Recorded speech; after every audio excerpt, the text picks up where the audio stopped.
In this episode, I sat down with SHAKTI venture partner Bryan Power, who has built and scaled teams across Google, Yahoo, Square, and Nextdoor. If you're a day one founder, this one's for you, as we cover all things on building and scaling day one teams. Finding and closing your first hires, candidates that are often overlooked, signals you should and should not focus on in the hiring process, building a culture that scales, navigating conflict, best practices as a CEO for communicating with your team, and whether you really need to be in San Francisco to build an AI company. What have you seen the best CEOs have that cadence of talking to all their team members, keeping all their company on one page, or keeping them up with, here's their current thought process?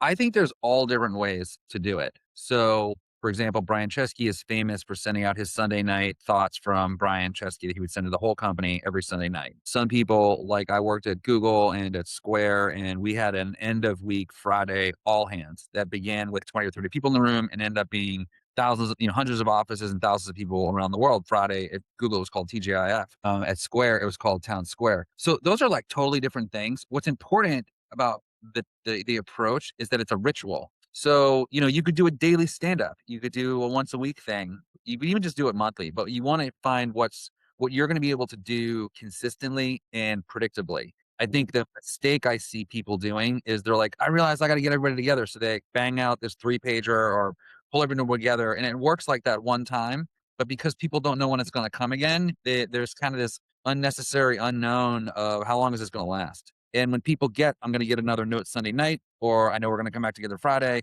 they kind of put their head down and run because they know when they're supposed to pop back up and get the updates from somebody. So it's really like creating a ritual versus what's the specific thing I should do, like write or talk or meeting or whatever it might be. Like I was interesting.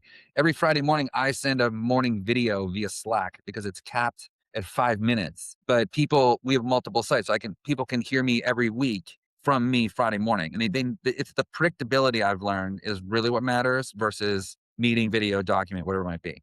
In terms of founder time allocation, how have you been seeing the best founders juggle that? Maybe it's a small team and where they're spending most of their time. Yeah. I think founders have to do everything in the early days. And as you hire people, you get some leverage. I actually think founders should really understand what is the most important thing to the company's success, which is usually building the right product or bringing the right customers, the culture of the company, and just plan on staying involved. That it's the thing where you're like doing the tasks that need to get done, that the fact that the founder is doing it doesn't really change the trajectory of success. You want to be really ruthless about that. Like someone's got to do it. And so, you want to try to get that stuff off your plate so you have more time for the highest impact businesses. And that's so hard when you're small because like nothing happens in a small company unless you have your hands on it. And then the other way to think about this, I think about we talked about this last time, is I really like this 2x2 grid of important versus urgent. Because I think this is like a really useful thing to be ruthlessly prioritizing all the time. And it means if you take the y-axis and think about, okay, important versus not important, and you take the x-axis and you think about urgent and not urgent, the stuff that's important and urgent is going to get your attention, obviously. The problem is the stuff that is important but not urgent gets delayed by the stuff that is urgent but not important. Mm. So you're kind of like, oh, I know I need to kind of get everybody together and really get clear on the next 3 months what we want to do. But we can't do that right now because I have a bunch of meetings I was supposed to follow up with. So you push the really important thing out because it's not time boxed. And so moving across these two axes is really, really critical because what's very, very hard when you don't have a lot of leverage, like people to cover off what needs to get done, is exactly that. The urgent but not important stuff, the important but not urgent stuff doesn't happen. Right. And that compounds over time. That's bad over time. What do you think about time blocking? There's been a lot of successful CEOs, founders that have very specific, like, okay, this is my time that I'm going to be like at the whiteboard, just brainstorming. This is my time. I'm going to be speaking with customers. Have you seen like what the most like productive time looks like in that sense? That goes back to, Peter Drucker's Effective Executive that was written 50 years ago. It's still good learnings in there, which is, you can't really think deeply and multitask at the same time. And when you're doing when you're multitasking, you're like cranking out Slacks and emails or whatever. you feel like you're accomplishing a lot of tasks, but you don't have the same, it tends to not have the same impact as when you can really get clear on some of these bigger questions. And so, I don't know, in a small office, time boxing is tough. People have the proximity to you. Their schedule is gonna be different, and they're gonna interrupt you. So, I think for time boxing is often more effective if you also change the environment, like go somewhere, have another room you can go to, or work from home, or do it like just stuff like that. Because again, when you're 5 to 10 people in one room, even with 2 tables, everybody, it's about velocity of interaction. That's like the strength of that environment, and that hurts, quiet thinking time. That's not a good environment for that. Let's quickly touch on kind of hiring and recruiting in the early days. What does a good process look like? Walk me through kind of meeting number one from this is like our top engineering candidate to all the way closing through. They meet all the criteria technical wise, but how would you assess the best fit for the company? Well, early on, the buy-in from a lot of people is kind of important because you're all gonna be in the same room together. So you probably over-index on how many people meet the person. As you get bigger, you kinda gotta do that by proxy. People kinda have a vote and they're voting on behalf of others type of thing. But early on, hire number 5, number 9, like everyone's gonna know each other. And so I would be really thoughtful about how to do that because you can get buy-in in both directions. It will really help you in the early days. Being a loner or new in that environment is really isolating because it's such a small environment. You really feel it. So that's one thing is I would over-index on the cultural assimilation aspect at all levels is one thing. I think if you found, and I'm assuming, like you said, they're qualified to do the job. I think what you really, yeah, on paper. I mean, you just want to, one thing that can be really difficult is how do you interview for somebody that knows more than you do about what you need them to do? I think my best advice there is, can they simplify it? When you hear really senior people say things like, just tell it to me like I'm a 3-year-old, tell it to me like I'm in first grade. That's actually a test because when you really know what you're talking about, you can do it. The trap is when people start sounding really sophisticated and you don't understand, you're like, wow, they really sound like they know what they're talking about. Maybe they don't. So if they can explain it to you so you can understand, then they really have command of the subject matter, right? So again, I kind of learned this too late. I thought that whole "you talk to me like I'm in kindergarten" was like lazy thinking. Like I don't have time to think hard. It's actually not. It's actually a very difficult test to see if someone can explain hard things to anybody. And I found that to be a really, really valid way to assess people all the way through. Okay, so say now you're comfortable. I think you really want to make sure people, like, the thing that I see gets trapped all the time is, are they really up for it? Especially when people are going to much smaller stage companies than they worked at before. It's like a nice idea, in Silicon Valley, but it's freaking hard. And so you want to make sure you're really kind of being ruthlessly true with them. Sell them out of it. Like, hey, you know what you're signing up for here. You want to have that conversation for sure. So you're kind of contracted with them that they'll do what it takes once they're in. How have you seen some of like the best CEOs close? It's the hire they want. They can offer the same compensation that X startup is offering down the road. Yeah. The number one, I get, there's all sorts of stylistic things that people are good at. I think the number one concept to not lose sight of is this is recruiting at all levels. Is companies tend to want to be efficient with their time. So they don't really lean into a candidate until they decided they're good. Like they want to hold off on doing really recruiting the person until the end. We're like, okay, we found our person. And you want to actually treat everybody like they're that person so you can start at the beginning. You want to anchor early on why is this person going to want to join my company, and understand that reason and keep building momentum on that all the way through. Because the really good people, that's how they're getting recruited. And if you just decide to get serious after they've spent 3 weeks with you, you're way behind if they have other people recruiting them. So at the beginning, like you could start at the beginning of every process, just form a theory. Why are we going to get this person? What are they going to want? And start. I mean, of course, you want to spend time assessing them, and you say goodbye to a lot of candidates halfway through, but you want to know from the beginning, what's our anchor? Like, what are we going to, how are we going to win at the end if we want to win at the end? Versus what almost everybody does is they start to figure that out after they've interviewed everybody. Mhm. That's just kind of the normal thing of like, let's just hedge our bets until we find the person we like. But when it comes to closing, you're such a stronger position if you've pulled all the way through.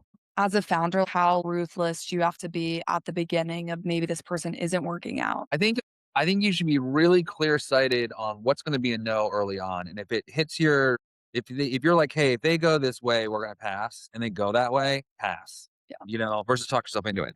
Now, if you interview and, like, new stuff you hadn't considered comes up, maybe don't have the same conviction. Maybe explore it more, but really be clear on the things you can't live with at the beginning, and if they show up that way, like, no harm, no foul, just move on.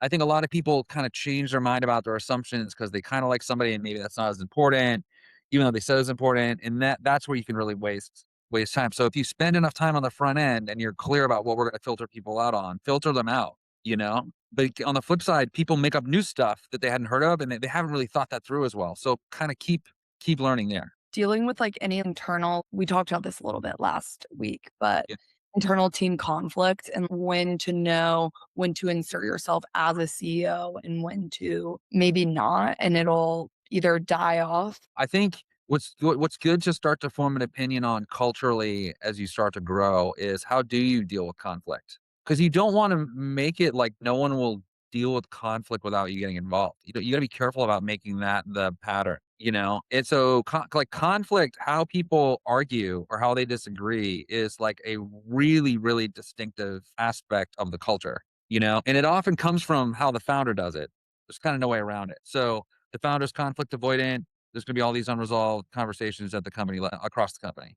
If the founder's really direct, people are going to be, blowing each other up all the time because that's just they don't beat around the bush. You might have a bunch of hurt feelings, but it's also good to kind of articulate, hey, when we disagree, what are we going to do? What's the protocol? We're going to write it down. We're going to have a meeting. We're going to go for a walk. What's the go-to as a founder, when you see people disagreeing, can you have a repeatable motion when this comes up? That's not you facilitate every time.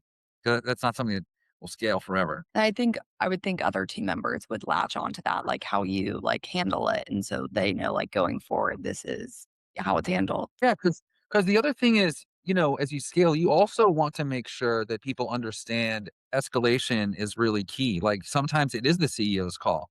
Both people have a strong point of view that represents the right interests, and everybody's being a good team player here. And ultimately, the CEO needs to reconcile what's more important here with two important things. So how do you do that? That's also important because you don't want that to not get surfaced and people just get stuck.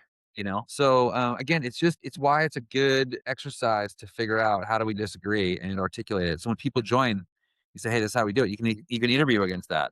Well, I'm thinking about hiring a lot because we just went through this and I've gone through this before at other companies. Is you want to get, I'm totally going to contradict myself here. You want to be careful you don't end up into totally consensus hiring.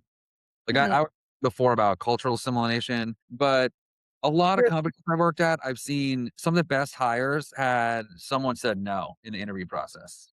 So like don't a lot of the most exceptional hires, someone said no. So Other people on the hiring committee. yeah. Yeah. So if you have an interview with 4 or 5 people, like you don't need 5 yeses or 4 yeses. One no is a really useful signal, but it should not be that everyone gets a veto. That's not what interviewing is about. Of course, someone can say we should not hire this person, but someone saying like I think we should pass, and there's reasons to move ahead. Like don't expect everybody needs to have a yes to come in. And if you deal with it with the right hiring process, it's okay. What have been some of the passes that people have said no to before that maybe aren't very indicative of how well this person's going to do? Common patterns when you're trying to add depth, and the most senior person is kind of threatened by it, and they're overly harsh because they see someone who's going to compete against them, and they're the king of the castle right now. Interesting. So that's not what's written in their feedback, but that's what's going on. Yeah, they're like, is this person gonna be my boss? And that might be the plan. So that's a common one that comes up a lot. Mm. And in all the time in engineering, people think the technical solution was not the one they would have done, and that's also fine. That's not a reason to pass on somebody, Yeah. you know? About some of like the diamond in the rough characteristics that you've seen. Yeah, so this is a really important concept. I learned this or someone who says this really well is Keith Boy, who is a Coastal Ventures, someone I work with at Square. And he's like, at the early stage, you have to find people that are being passed over by others that you think are good. This is almost like Moneyball, the Oakland Athletics kind of strategy from 20 years ago, which is a really useful history. It's baseball. It's really good for founders to understand what went on with Moneyball now that it's like 20 years ago. So for example, I have always thought that one type of candidate that is just dramatically underrated by the market is moms returning to work. Mhm. So someone had 10 years of experience, then they had one or two kids. They kind of dropped out of the workforce to raise their kids. So they're totally out of the workforce for like 5 or 6 years. Now they want to come back. Like everyone passes on these people. They're just like, they just don't want to deal with this, you know? And there's so much talent in this candidate pool. And so many people are just outright dismissing because of the resume gap. So there's this bias against this category of candidate of which there's like millions, you know? And so that's just an example of like, I just don't believe, I mean, obviously there's something that's happened. They've been out of the workforce, but it's not a reason to fully pass on anyone that's like that. You know, and you see this and this is a common thing. Like moms have a hard time getting back to work. So it's a thing. And so you can say like, yeah, I don't care. They are going to be great. They're going to be super strong time management because they want to get home to their kid. Like they have all these strengths that people underestimate too, but it doesn't fit, you know, the kind of what we're looking for at a startup. So that gives us a huge advantage because there's way less competition. You know, another example is people. This has kind of somewhat gone away more recently, but people didn't go to college. You know, it's Mhm. not true that if you can go to college, you're not intelligent. But there's this huge bias that you have to have a bachelor's degree. So, like all these companies just pull themselves out of recruiting someone that doesn't have a degree. So you immediately, if you decide for you, I don't care about that, you are immediately more competitive to those candidates because there's just much less competition. You know, you can take people have only worked outside the US, you know, just got here. People have a huge skepticism about that. You have to kind of people who've never worked in tech. Like you just come down the list and figure out the one you just totally don't agree with. And then Mhm. go look for people that are from that background. Yeah. But in general, for hiring for startups, this comes back to you're not gonna be pulling people out of the top tier logos who are the Silicon Valley, like, not diamonds in the rough, the Silicon Valley diamonds. You're only gonna get those people if they end up in your lap because they wanna work for your company or you know them really well, or just like the odds are so stacked because 'cause they're also getting recruited by everybody else, you Right. know? So your competitive proposition is not strong. Yeah. What about a little on your framework of moving up once someone is already within the company? So maybe you're looking to hire, I don't know, X level like engineer, like a couple strings up.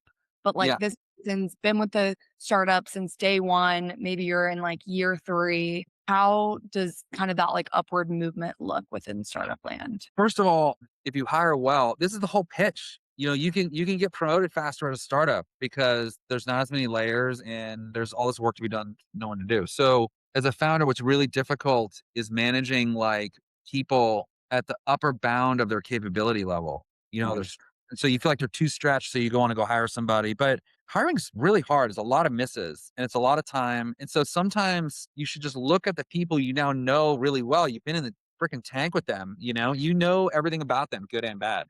And so I think what I try to encourage founders to do is like the known problems oftentimes like are better to go with, because you know where you need to fill in versus hiring you like won't know anything until you get them in the door and then you still won't even know for like 3-4 months. And it rarely works out the way you think with hiring. Hiring is very, very hard. So I think at startups you want to fully maximize the people at your company in what they want to take on, what they can't take on, and be a little uncomfortable. Because what often happens, the gravity is often the founder won't let go, not that Right. the person can't do it. And so you have to, or they can't do it as well as you can because you're the founder. And so you got to just like get it off your plate so you can help them versus think you need to hold everything tight until you have the right people, which you're going to already do with a lot of stuff. But with the people you do have, like load them up because even if you're better at it, you can help them if they're worse at it. No one can help you do it, you know? To man how to fish. Yeah. So let's take, for example, let's take like marketing. Say you have a marketing person that's like not that senior, but they're a marketing person. So you're really acting as like the marketing leader. Mm. All the time you're spending as the marketing leader, you're not spending as the CEO. So you're really doing two jobs. So if you pull up this marketing person and say, hey, I just need to try to be like 5 levels above yourself and just lead marketing. And what would you do? Go use Claude to figure out what a CMO would do. Good for you. That now you can go back to being the CEO, working with a direct report in the marketing area versus marketing is on pause unless you act as the marketing leader. And this person is now leading to work with their boss, the marketing leader, who's also the founder. Yeah. See how that dynamic works? What one quick last question. So you're in the Bay Area. What Yeah. are your thoughts on in the age of AI that you have to be in San Francisco to build an AI company? I think right now it's true. Mm, I really do. Well, true. It's a spectrum. I would say there are huge advantages to being in San Francisco right now, and that's why people are piling in so fast. I think, and I've seen this cycle so many freaking times in the Bay Area. 3 years ago, San Francisco was dead. You never need to be in San Francisco. It was the same thing in 2008, 2009. It was like, you don't need to be here. But right now, so many companies have been started in the last 3 or 4 years, and the ecosystem of AI Yeah. What do you think in terms of recruiting now? are totally, it's totally insane. That is a disadvantage. Is the competition is just infinite right now. I don't know. I think it's also tied to, the startups that happened at the beginning of the decade were really hybrid and remote because of COVID. It was peak COVID. And I think what a lot of people felt, and I've even seen this with some of the SHAKTI companies, is like, there's just be together is really an advantage live, being together in a room. And so you kind of see this huge wave back to companies that wanted it, not all companies, but certainly a pendulum swung back to, like, we've got to be in person together a lot when we're this size. And those are happening a lot of those are happening in San Francisco. And to your point, there's no real estate. It's really hard to recruit. But similarly, like, people can go out and get the ecosystem of AI startups, and they can meet people at meetups, happy hours, and coffees at a velocity that's like not happening virtually right Mm. now, you know? So I think that's kind of the momentum right now in 2026. But I am a big believer in cycles. So I think this is very cyclical, and it won't. To your point, like the recruiting competition, the real estate, cost of living, like that's just going to push people to go somewhere else or look somewhere else. But right now, pretty hot.